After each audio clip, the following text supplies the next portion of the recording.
Yan, di ba? So meron pa rin yung stock horn mga idol. Yan, mayroong stock horn yan. Yan. So yun pag pinindot natin sa baba, yung stock. Yan. Pag sa taas naman po, yung kanyang loud horn. Yan Bakit na mayroon siyang stock mga idol Kasi pag halimbawa bawal yung loud horn na yan, pag bawal yan, so pre may stock ka pa rin. Kung ipaparehistro mo, nandiyan pa rin yung stock niya mga idol. So goods na goods pa rin po yan. Kaya dalawa po yung kanyang switch mga idol. What is up mga idol? Magandang araw po. Welcome po sa atin namang panibagong tutorial dito. Ito, hindi ko po may isa sa inyo, pero mayroon naman po tayong naikabit dito So kung napanood nyo na-install natin noong nakaraan, ito naman, TBS na naman. Ito naman yung TBS 100 ni sir. Yan shoutout kay sir. Yung naalala nyo, yung big bike niya na 400 CB 400cc na big bike, yun yung tayo ang nagme-maintenance mga idol. So kanina dumating at umuwi siya. Ito naman po yung kanyang dinala dito. Ito yung XL100 na TBS mga idol So kinabitan na natin siya ng mini driving light with passing light. Dalawa yung kanyang switch mga idol. So subukan natin i-on. Naka-on na pala. So alright, so subukan natin yung kanyang busina na, yan, yung stock niyang na busina mga idol. Tapos pag pinindot natin dito sa taas, ay babalik din siya doon sa malakas na busina. Ayan, di ba? Ang lakas.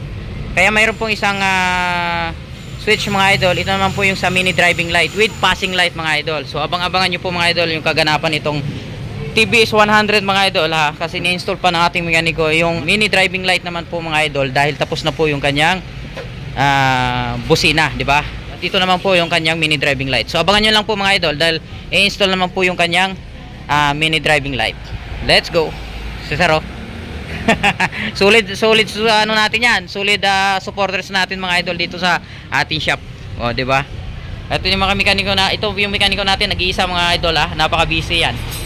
Araw-araw busy yan mga idol. Yan. Pero pag gusto niyo magpagawa, maaga-agahan niyo mga idol para kayo mauna. Alright, so mga idol, ito, tapos na po. Hindi lang po natin napakita yung bawat install nitong mini driving light at yung busina mga idol Pero papakita lang namin sa inyo yung finished product nito ng pagbubuo nitong TBS 100 mga idol. Ito si sir, tuwang-tuwa. Ano sir? Masaya na po ba tayo sa gawa natin? Ayan, isang satisfied namang customer. Maraming salamat. Thank you. So ito mga idol, papakita ko sa inyo Ayan. Ito, naka na yan, umaandar pong motor ni sir. Pag pinindot natin yan with passing light yan, Yan, di ba? So mayroon pa rin yung stock horn mga idol. Yan, mayroong stock horn yan. Yan. Medyo maingay lang dahil umuulan mga idol. Yan. Kung naririnig nyo po, yan, nandito po yung kanyang stock horn mga idol. Yan. Tapos ito naman po ang kanyang loud horn mga idol with passing light. Yan So okay na po. Napakaganda ang motor ni sir. Yan Yan. Tatlo naman po sa kabila mga idol pala Ito yung naman sa kabila. Ito naman po yung kanyang mini driving light. Ayan. Di ba? Napakaliwanag mga idol. Yan, umaga pa yan. At yun naman ang kanyang parang napakataas yata. Yan. At mayroon pa rin yung passing light mga idol Kahit nakasindi yung mini driving light natin, mayroon pa rin passing light yan.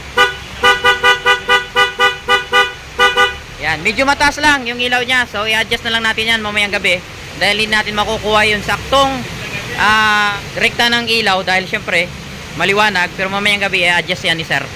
Yan, a-adjust niya yan. So okay na po, all goods na. Sir, maraming salamat sir. Ma-recommenda nyo po ba yung ating shop dito? Yan Dumayo pa si sir galing pa San Fernando si sir.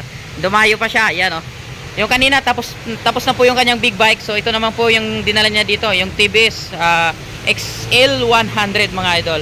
So okay na, pasyal na po kayo dito mga idol Located po tayo dito sa Purok Paho, Barangay Calulot, City of San Fernando, Pampanga. Tapat po natin dito mga idol Ayan diba? Pasyal na. Let's go. Ayan, paalis na si sir Paalis na si sir. Sir, ingat po. Ayan, diba? Bawa uwi na siya. Ayan. Ingat po.